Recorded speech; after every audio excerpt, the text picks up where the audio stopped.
Les saludo, queridos hermanos y amigos, en el nombre del Señor Jesucristo, esperando que se encuentren bien y disfrutando de la vida abundante que nuestro Señor Jesucristo prometió a los que le aman.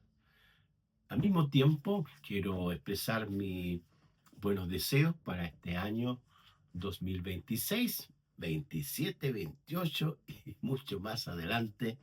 Que la gracia del Señor, la paz del Señor y la guía del Espíritu Santo sea con cada uno de ustedes para encontrar la buena, agradable y perfecta voluntad de Dios para sus vidas, sus matrimonios y sus familias, como también en el campo laboral.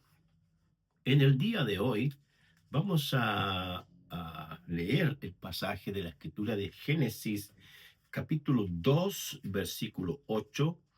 Y después vamos a saltarnos al versículo 15 hasta el 24 del capítulo 2. Reitero, Génesis capítulo 2, versículo 8, y luego del 15 hasta el 24 o 25 también. Dice así la palabra del Señor. Y el Señor plantó un huerto en Edén al oriente y puso allí al hombre que había formado. Tomó pues el Señor al hombre y lo puso en el huerto de Edén para que lo labrara y lo guardase. Y mandó el Señor Dios al hombre, diciendo: de todo árbol del huerto podrás comer, mas del árbol de la ciencia del bien y del mal no comerás, porque el día que de él comieres ciertamente morirás. Y dijo el Señor Dios: no es bueno que el hombre esté solo, le haré ayuda idónea para él. Y el Señor Dios formó pues de la tierra toda bestia del campo y toda ave de los cielos, y la trajo a Adán para que viese que les había de llamar. Y todo lo que Adán llamó a los animales vivientes, ese es su nombre. Y puso Adán nombre a toda bestia y ave de los cielos y a todo ganado del campo, mas para Adán no se halló ayuda idónea para él. Entonces el Señor hizo caer sueño profundo sobre Adán mientras éste dormía. Tomó una de las costillas, cerró la carne en su lugar, y de la costilla que el Señor Dios tomó del hombre, hizo una mujer y la trajo al hombre. Dijo entonces Adán: esta es ahora hueso de mis huesos, carne de mi carne. Esta será llamada varona, porque del varón fue tomada. Por tanto, dejará el hombre a su padre y a su madre, y se unirá a su mujer, y los dos serán una sola carne. Y estaban ambos desnudos, Adán y su mujer, y no se avergonzaban. Hemos estado hablando sobre un sermón de tipo biográfico y vamos a hablar en segundo lugar sobre Adán, un hombre bendecido por Dios. Adán, un hombre bendecido por Dios.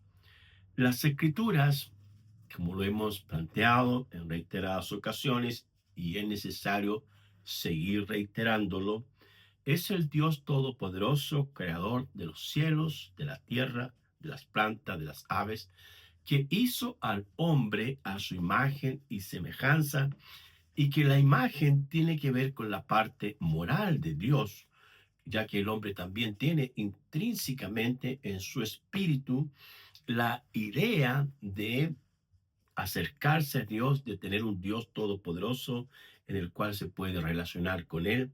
Y la semejanza tiene que ver con la parte espiritual, como el ser humano es un ser espiritual distinto de los animales. En las escrituras no hay tanta claridad acerca de lo que son los animales. Estos mueren y ahí termina todo con ellos. No así el hombre, que es la corona de la creación, que es la persona que tiene la imagen y semejanza de Dios en él. Ahora, la bendición de Dios para Adán en el huerto del Edén tiene muchas implicancias, tiene muchos beneficios, tiene muchas acciones y efectos positivos creativo, constructivo en su vida, de tal forma que uno pudiera leer el texto de Génesis y observar e identificar lo que es o lo que fue y lo que es y lo que sería también para nosotros la bendición de Dios en Adán. En primer lugar, está en que Dios le dio un huerto, es decir, Dios creó un huerto para Adán y Eva, de modo que éste pudiese habitar, vivir en él en plenitud, y al mismo tiempo le dio todas aquellas cosas que él necesitaba para tener una vida plena, una vida feliz, una vida correcta, íntegra, que no le faltase nada. El texto de Génesis 2:8 dice, y Dios plantó, digo, un huerto en Edén al oriente y puso allí al hombre que había formado. El versículo 15 dice, tomó pues Dios al hombre y lo puso en el huerto de Edén para que lo labrara y lo guardase. Ahora, en cuanto a la ubicación de este huerto, no hay tantos detalles que uno pudiese llegar a señalar, pero sí se mencionan algunos ríos. Se menciona allí el río Pisón, también se menciona el río Gión y también se menciona el río digo, Idequel. El río Idequel se cree que estaría cerca de Asiria, ya que el texto bíblico dice que así es.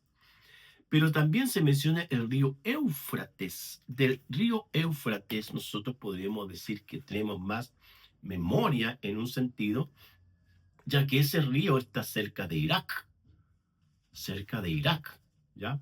Y ahí está ese río, lo que significa que el huerto del Edén pudo haber estado allí de acuerdo a una posición bíblica geográficamente hablando, ¿bien?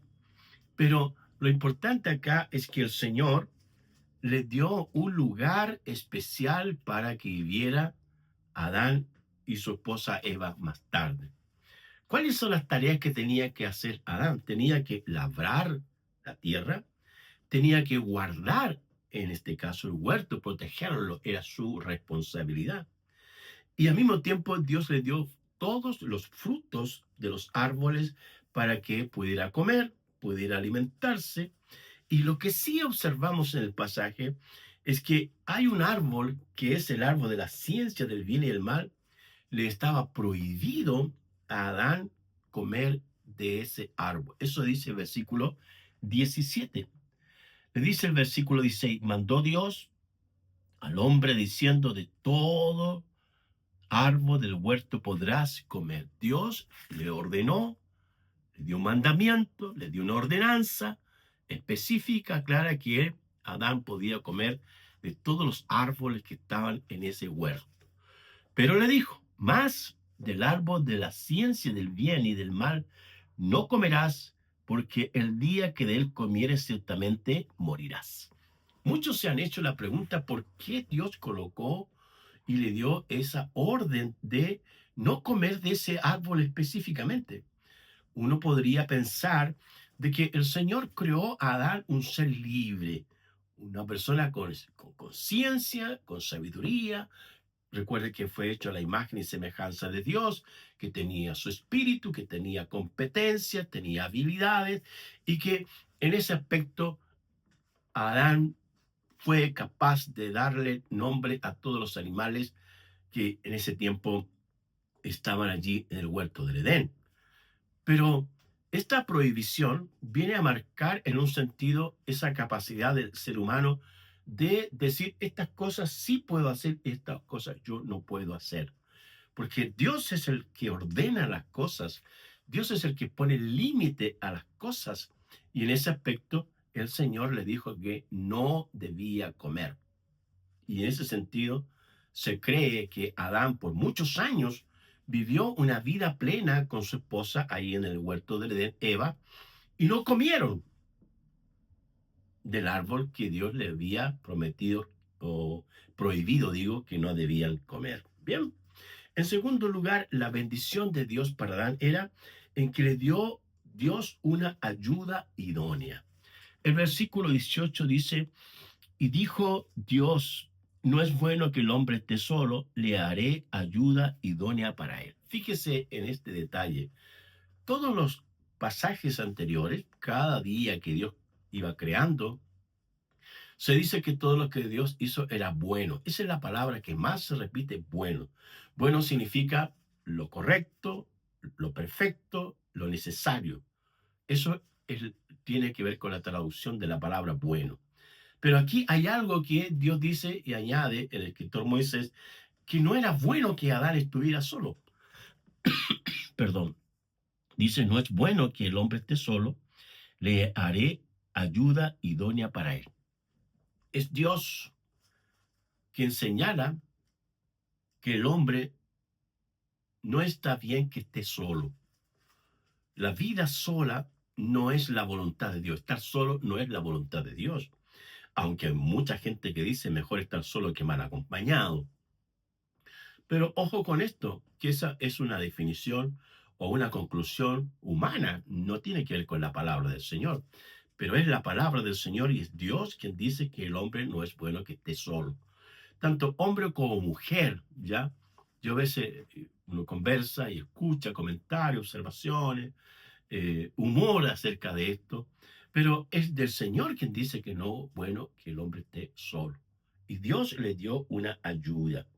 La palabra ayuda es la palabra hebrea, es ser kenegdo, es ser kenegdo, y significa una fuerza correspondiente o complementaria, que en el hebreo es ser significa ayuda, auxilio, fuerza, rescate y también fuerza para enfrentar un desafío mayor que uno que podría ser capaz de resolver. En este caso es la mujer que Adán necesitaba para poder auxiliarlo, darle fuerza, apoyarlo en aquellas tareas que Adán no podría hacer solo. Ahora, la ayuda idónea, el texto señala que fue una mujer. Por lo tanto, Adán no podía obtener ayuda de los animales. Los animales son animales, ¿ya? Y de ahí que el primer objetivo, propósito del matrimonio o de que un hombre esté con una mujer es la compañía, es estar juntos. Y en ese sentido, la mujer cumple 100% esa acción, esa necesidad, ese requerimiento que el hombre necesita. Bien. También esta palabra idónea tiene otros significados como uno, el complemento perfecto, es decir, es la mujer el complemento perfecto para el hombre, no una mujer para otra mujer o un hombre para otro hombre. Eso en la escritura está prohibido por el todo Señor poderoso, donde habla que eso es una perversión. Bien. No es una subordinación la persona idónea, sino alguien que cubre y que apoya junto al otro aquella necesidad que no es capaz de hacer solo. En segundo lugar, es una ayuda fuerte. Es ser, la palabra hebrea de idoneidad, también se aplica en otros pasajes de las Escrituras donde es Dios la ayuda y la fuerza para el creyente cuando éste se encuentra en una crisis, en algún problema, en una situación tensionante que no es capaz de resolver solo. El hombre casado tiene que aprender a conversar, dialogar, a vertir, a manifestar aquellas inquietudes, aquellas situaciones que con la ayuda idónea que es su esposa, que el Señor se la dio, va a poder vencer y salir adelante. En el Salmo 33:20 dice el pasaje, el Señor es nuestra ayuda. Allí el gran rey David reconoce que solo Dios le puede dar la ayuda que necesita para presidir a una nación como el pueblo de Israel históricamente.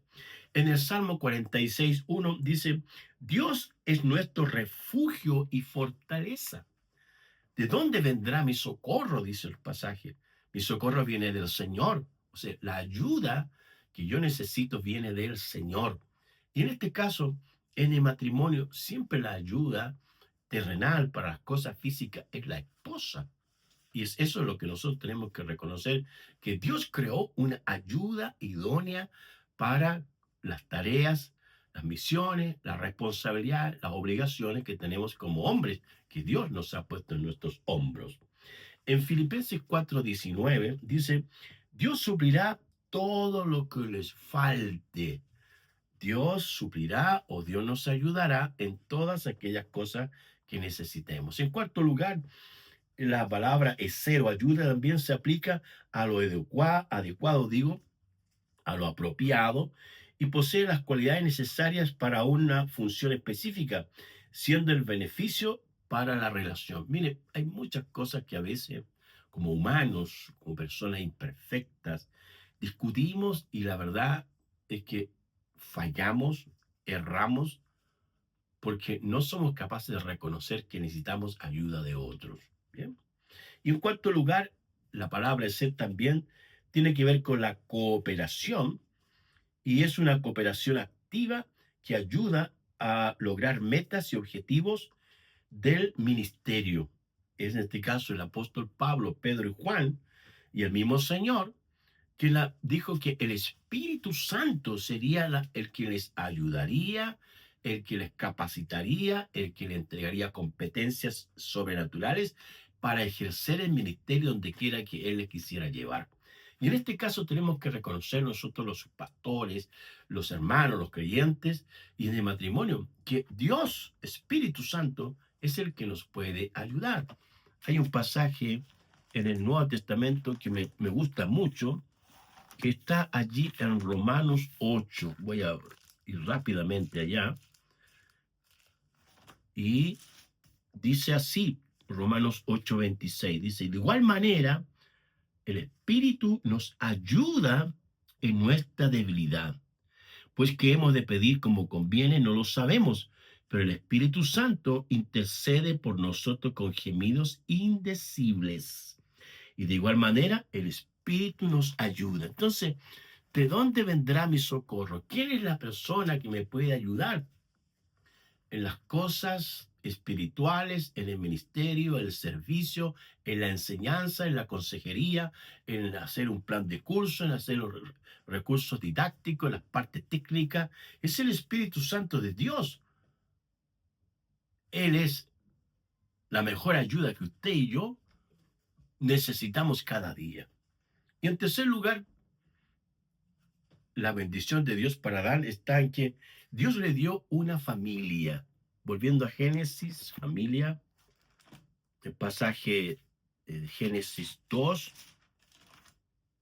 dice ahí, versículo 24, por tanto, dejará el hombre a su padre y a su madre y se unirá a su mujer y los dos serán una sola carne. La Biblia es la palabra de Dios. Esta es la primera vez que aparece este pasaje en las Escrituras, que el hombre dejará a su padre y a su madre y se unirá a su mujer. ¿Cuál es la razón, el motivo y el objetivo para salir de la casa? La razón es crear y formar una familia. Son muchos los jóvenes hoy día que a cierta edad, 16, 18 años, se van de la casa para vivir solos, para ser independientes. Pero quiero decirle que ese es un error. ¿Por qué razón es un error?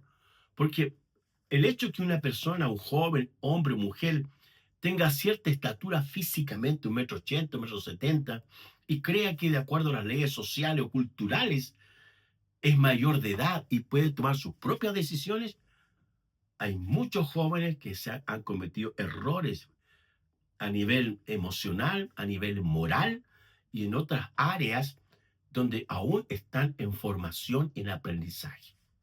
En las Escrituras, en la palabra del Señor, es Dios diciéndonos el momento en que un hijo o una hija pueden dejar la familia para formar otra familia. Ahora, cuando al Señor Jesucristo se le pregunta allá en Mateo 19 acerca de los temas del matrimonio y los conflictos, Él recurre a este mismo texto. Estoy buscándolo. Ya estoy llegando, estoy cerca. Mateo 19. ¿Ya? Estoy llegando aquí. Mateo 19. Y dijo, por tanto el hombre dejará a su padre y a su madre y se unirá a su mujer y los dos serán una sola carne. Así que ya no son ya más dos, sino una sola carne. Por tanto, lo que Dios juntó, no lo separe el hombre. Ahí está el Señor, donde ya han pasado más o menos de 1600 años y la revelación bíblica no ha cambiado. Dios no es como nosotros los hombres que cambiamos de vez en cuando según el sol o la estación de el verano, primavera, las estaciones del año. Dios no es así. Dios es lineal, una verdad que Él entregó hace 1500 años.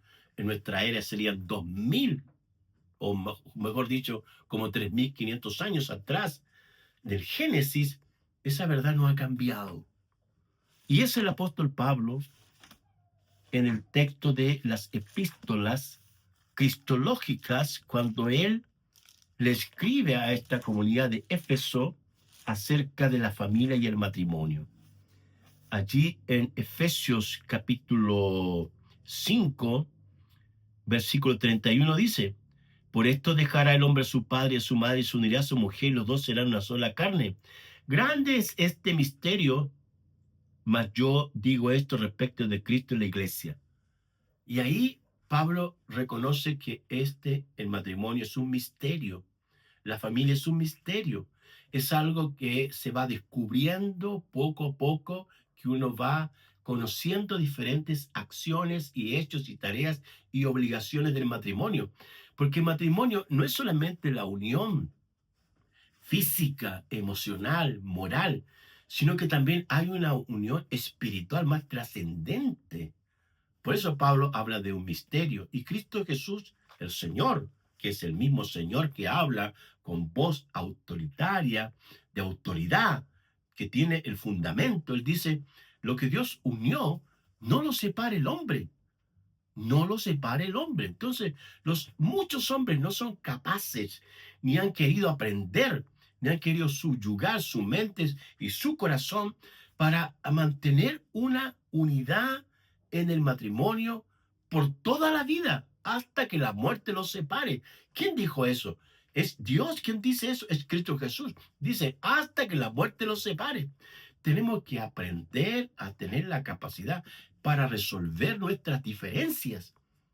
Y es el Espíritu Santo que nos puede ayudar en nuestras debilidades, en nuestro corazón, para pedir perdón, para humillarnos y dejar a un lado la soberbia, el orgullo, la vanidad y otras situaciones o acciones de la carne que solo destruyen el matrimonio y las familias. Y es muy importante que la bendición de Dios para Adán fue darle una familia. Entonces, mis queridos hermanos, la vida de este hombre, el primer hombre creado por Dios, que fue Adán, es muy importante como un modelo a leer, a estudiar por nosotros los creyentes de este siglo XXI, entre comillas, donde el Señor bendijo a Adán con un huerto, un lugar donde vivir. La casa que usted tiene hoy día, el Señor se la ha dado para que viva. Le dio una ayuda idónea, en este caso su esposa Eva, y le dio una familia. Y hoy día nosotros, gracias al Señor, tenemos una familia porque ha sido el Señor quien nos ha dado una familia. Esta familia hay que cuidarla, hay que protegerla, esta familia hay que alimentarla y hay que entender que es para toda la vida hasta que la muerte los separe. Palabra del Señor.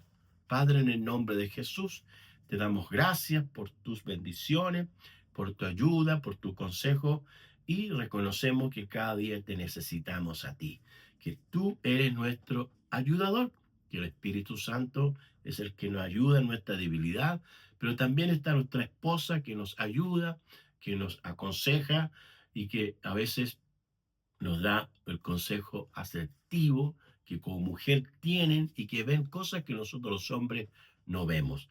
Bendícenos, Señor amado, y te damos toda la gloria a ti, en el nombre de Jesucristo. Amén.